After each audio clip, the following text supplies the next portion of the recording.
నమస్తే. ప్రస్తుతం మనతో పాటు సీనియర్ జర్నలిస్ట్ జయదేవ్ గారు ఉన్నారు. ఆయనతో మాట్లాడదాం. నమస్తే సార్. నమస్తే. సార్ అల్లు అర్జున్ ఇప్పుడు పెద్ద హాట్ టాపిక్ అయిపోయింది. ఏంటంటే ఇటు మామయ్యకి సపోర్ట్ చేయకుండా అటు ఫ్రెండ్, అది కూడా భార్య ఫ్రెండ్, దగ్గర ఫ్రెండ్ కూడా కాదు, శిల్పా రవికి దూరం ఫ్రెండ్ ఈయన. కానీ ఎందుకు అంత ప్రిఫరెన్స్ ఇచ్చి వెళ్ళారు అని చెప్పి చాలా నెగిటివ్ అయ్యింది. చాలామంది పాజిటివ్గా కూడా మాట్లాడుతున్నారు, ఆయన ఇష్టం కదా అని చెప్పేసి. కానీ కొంతమంది ఏమంటారంటే చిరంజీవి అడుగుజాడల నుంచి వెళ్ళిన అతనే కదా, ఎందుకు అంత యాంటీగా మారారు అని చెప్పి కూడా మాట్లాడుకుంటున్నారు. మీరేమంటారు అసలు? ఇక్కడ 2 వెర్షన్స్ ఉన్నాయి. ఒకటి బిజినెస్ వేరు, రాజకీయం వేరు, సినిమాలు వేరు, రాజకీయం వేరు అనుకున్న వాళ్ళు వాళ్ళ ఇష్టం. ఇప్పుడు అక్కడ వ్యక్తికి సపోర్ట్ చేశాకనే ఎంటైర్ పార్టీకి అయితే కాదు. తరువాత క్యాన్వాసింగ్ ఏం లేదు, జస్ట్ ఇంటికెళ్ళి కలిశారు. ఇక్కడ ఇలా చూసుకుంటే సరే ఎందుకులే మామూలుగా వీళ్ళు కలిశారు ఇష్టమైంది అనుకోవచ్చు. మీరు అన్నట్టు దీనికి డైరెక్ట్గా ఫ్రెండ్ కాదు, వీళ్ళు మిస్సెస్ వాళ్ళు మిస్సెస్ ఫ్రెండ్స్ కాబట్టి వెళ్ళాల్సి వచ్చింది అనుకుని వెళ్ళారు, బాగుంది. అంతవరకు అలా చూద్దాం. ఇక్కడ ఇప్పుడు సెలబ్రిటీ అంటే ప్రతి ఒక్కరు కూడా ఇట్లా ఎప్పుడు దొరుకుతుందో అని చూస్తూ ఉంటారు. వాడు బాత్రూంలో టవల్ కట్టుకొని స్నానం చేస్తాడా లేకపోతే ఇన్నర్తో స్నానం చేస్తాడా అనేది కూడా ఒక యాంగ్జైటీయే ఫ్యాన్స్కి, అలా ఉంటుంది. సో అటువంటి నేపథ్యంలో చాలా జాగ్రత్తగానే ఉండాలి, ఉంటారు కూడా. సో ఇక్కడ కూడా ఈయన జాగ్రత్తగానే ఉండేవాడు. బట్ ఇప్పుడు ఎందుకు అలా వచ్చారు అనేది బిగ్ క్వశ్చన్. రెండోది సామాన్యులకి ఎలా అర్థమవుతుందంటే, అదేంటది నాన్న పిఠాపురం బండి గారు, అదే అల్లు అర్జున్ గారు ఫాదరు అరవింద్ గారు పవన్ కళ్యాణ్ గారికి సపోర్ట్గా అరవింద్ గారు, సురేఖ గారు, రామ్ చరణ్ గారు, వీళ్ళు ముగ్గురు కూడా పిఠాపురం వెళ్ళారు, దర్శనం చేసుకున్నారు, బాబాయ్తో పాటు వెళ్ళి కలిశారు. అంటే బాబాయ్కి సపోర్ట్ అని చెప్పకనే చెప్పారు. అది ఓపెన్గా ఇంతకుముందు రామ్ చరణ్ కూడా ఓపెన్ డిబేట్లు కూడా చెప్పారు ఎప్పుడు బాబాయ్ కోసమని. ఈవెన్ రంగస్థలం ఆడియో ఫంక్షన్ అప్పటి నుంచి కూడా, ఆడియో ఫంక్షన్ అయినప్పుడు కూడా కేటీఆర్ గారు చీఫ్ గెస్ట్గా వచ్చినప్పుడు కూడా గ్లాస్ మీద నాకు మంచి ఒపీనియన్ ఉంది, సరే మీ అభిప్రాయం మీది అన్నట్టు కూడా మాట్లాడారు. అంటే అలాగే రామ్ చరణ్ ఎప్పుడు ఒకటే స్టాండ్ ఉన్నారు. ఇప్పుడు అలాంటి సందర్భంలో పైగా ఎన్నికలు హాట్గా నడుస్తున్న సందర్భంలో వాడి వేడిగా చర్చలు, జనాలు నువ్వా నేనా అనుకుంటున్నట్టుగా ఉన్నారు. ఎవరు ఎటువైపు మొగ్గు చూపుతారో తెలియదు. ఎంత ఇది జరిగినప్పుడు మరి ఎలక్షన్స్ ఇంకా కొద్ది గంటల్లో ముగుస్తాయనగానే వెళ్ళారంటే సపోర్టుగా వెళ్ళినట్టే. పోనీ మీ ఫ్రెండ్ కోసం వెళ్ళారన్నారు, బాగుంది, చాలా బాగుంది. బట్ సామాన్యులు కదా అర్థం కాదుగా. మీ తండ్రిని అటు పంపించావు, నువ్వు వీటి ఎందుకు వచ్చావు అని అనుకుంటారుగా, నెంబర్ 1. నెంబర్ 2, టికెట్ల రేట్లు తగ్గించేసినప్పుడు చాలా ఇబ్బంది అయినప్పుడు ఈ సోకాల్డ్ చిరంజీవి గారి నాయకత్వంలో సూపర్ స్టార్లు 2-3 వెళ్ళినప్పుడు అప్పుడు ఈయన కనబడలేదే. అప్పుడుకి వీళ్ళు మిస్సెస్కి వాళ్ళ ఫ్రెండ్ కాదా? అప్పుడు ఆ ఛానల్ వాడుకోవచ్చు కదా, వాడుకొని వెళ్ళి కలిసి చేయడమో ఏదో చేయొచ్చు కదా. అప్పుడు వీళ్ళు కనబడలేదు కదా. కనబడలేదంటే షూటింగ్లు ఏవో బిజీ అనుకుంటారు. షూటింగ్లు బిజీ అంటే మాత్రం మిగతా వాళ్ళకి లేవా? చాలా సందర్భాల్లో కొంతమంది క్యాన్సిల్ చేసుకొని కూడా వచ్చారు. దానికి ఇండస్ట్రీ భవిష్యత్తు కోసం కదా, ఎన్ని కోట్లు పెట్టి. అప్పుడు రామ్ గోపాలవరం గారు కూడా చాలా సపోర్టివ్గా మాట్లాడారు, మీరు తీయండి అయితే సినిమాలు చూస్తాం మేము కూడా. ఆ తర్వాత నుంచి ఆయన చేంజ్ అయిపోయారు, అది వేరే విషయం.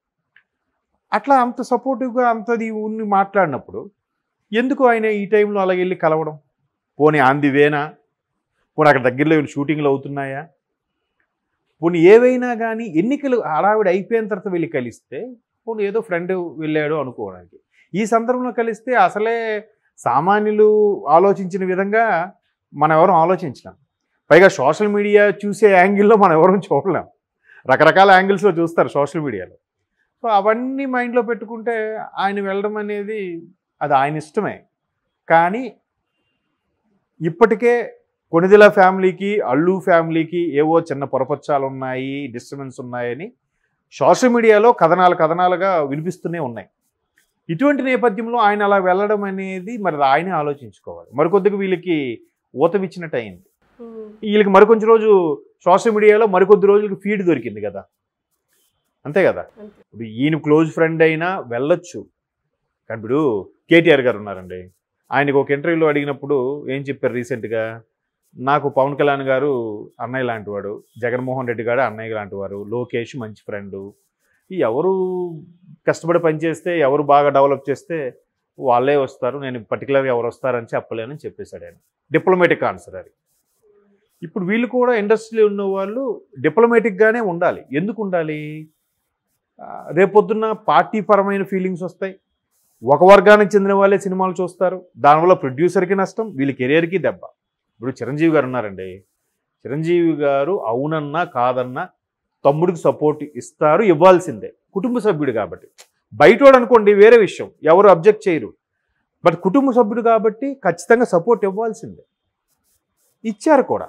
అయినప్పటికీ ఆయన చాలా జాగ్రత్తగా, ఆయన ఇప్పుడు తెలుసో తెలియకో ఏదైనా సమస్య వచ్చినప్పుడు అందరూ ఆయన దగ్గరికి వెళ్తున్నారు కాబట్టి, ఒక ఇండస్ట్రీ పెద్దగా ఉన్నారు కాబట్టి, మిగతా వాళ్ళ సినిమాల మీద కూడా ఇంపాక్ట్ పడుతుందేమో అన్న భయంతోనో, లేదంటే అతని సినిమాలు కానీ అతని కుటుంబ సభ్యుల సినిమాలు కానీ ఒక వర్గానికి చెందిన వాళ్ళే చూస్తారన్న భయంతోనో ఆయన అవేమీ చెప్పకుండా, ఎక్కడా స్టేట్మెంట్ ఇవ్వకుండా తన చేతలతో చూపించారు తప్ప, నేను ఖచ్చితంగా తమ్ముడికే సపోర్ట్ చేస్తాను, తమ్ముడికే నా ఓటు అని ఎక్కడా ప్రకటించలేదు.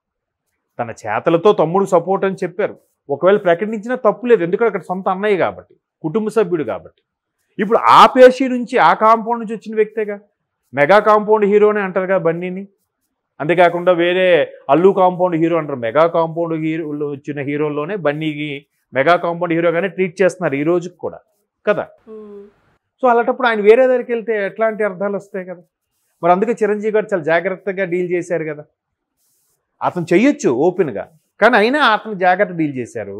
మరి అలాంటప్పుడు ఈయన అదే కాంపౌండ్ నుంచి వచ్చిన వ్యక్తి జాగ్రత్తగా డీల్ చేయాలా లేదా? నేషనల్ స్టార్ అయ్యాడు ఆయన. ఆయన చాలా సందర్భాల్లో చిరంజీవి గారికి, మీరు అన్నారు క్వశ్చన్లో, చిరంజీవి గారు ఏదైతే జాగ్రత్తగా, చిరంజీవి గారు కాంపౌండ్ నుంచి వచ్చిన వ్యక్తి అని. ఇప్పుడు చిరంజీవి గారి విషయంలో ఆయన బర్త్డేకి అంతకుముందు పవన్ కళ్యాణ్ గారు రాలేదని చెప్పి నాగబాబు గారు అలాగే బన్నీ గారు చాలా సీరియస్ అయ్యారు ఆడియన్స్ మీద. మీరు ఈ ఫంక్షన్లో కూడా పవన్ కళ్యాణ్ గారి గురించి అడుగుతున్నారు, బాగుంది, బట్ ఆయన రావట్లేదు, అంత మాత్రం చిరంజీవి గారిని తక్కువ చేసి మీరు చూడొద్దు అన్నట్టు కూడా ఫ్యాన్స్కి ఇండైరెక్ట్గా క్లాస్ పీకడం. అంత మేనమామ అంటే అంత ప్రేమ ఉన్న బన్నీ గారు అట్లా జాగ్రత్తగా నడుచుకోవాల్సి ఉండేది. బట్ ఒక వర్గం అయితే పట్టించుకోరమ్మా, ఒక వర్గం అయితే ఈ టైంలో అలా వెళ్ళడం ఏంటి అని ఆల్రెడీ బయట గుసగుస స్టార్ట్ అయ్యాయి.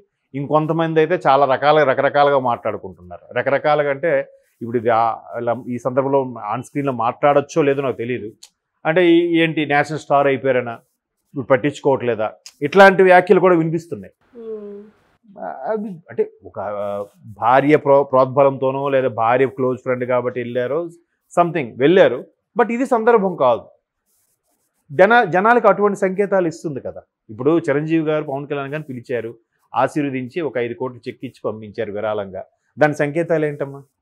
చిరంజీవి గారు తమ్ముడికి సపోర్ట్ ఉందని చెప్పకనే చెప్పినట్టు. మరి ఈయన కూడా అక్కడికి వెళ్ళారు, విషెస్ చెప్పారు అంటే అర్థం ఏంటమ్మా? మద్దతు ఇచ్చినట్టే, క్లియర్ కదా. తండ్రి ఏమొచ్చి అటువైపు వెళ్ళాడు, కొడుకు ఏమొచ్చి ఇక్కడ శిల్ప గారు అంటే మళ్ళీ వైసీపీ, తండ్రి ఏమొచ్చి కూటమికి సపోర్ట్.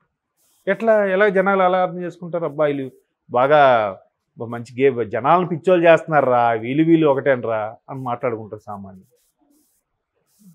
సో ఒకటి బిజినెస్ వేరు, సినిమాలు వేరు, రాజకీయం వేరు, సినిమాలు వేరు అనుకున్న వాళ్ళకు అది వేరే విషయం, పెద్ద తప్పే ఉంది. ఎందుకంటే ఆయన అభిమానులు అలా మాట్లాడచ్చు, కానీ మిగతా ఫ్యాన్స్ అందరూ ఉంటారు కదా, వాళ్ళు ఇలా మాట్లాడుకుంటారు. ఎవడెప్పుడు దొరుకుతాడని చూసేవాళ్ళే కదా. సో మరి అది ఆయన ఇష్టం అంతే. మనం అంతకుమించి ఇప్పుడైతే ఇట్లా భేదాభిప్రాయాలు ఫీలింగ్ అయితే వచ్చేసింది ఫ్యాన్స్లో వచ్చేసింది. ఏదైతే బయట చాలా పొరపచ్చాలు ఉన్నాయట కదా అనే దానికి మరి కాస్త ఆద్యం పోసినట్టుగా అయింది. Okay sir, thank you.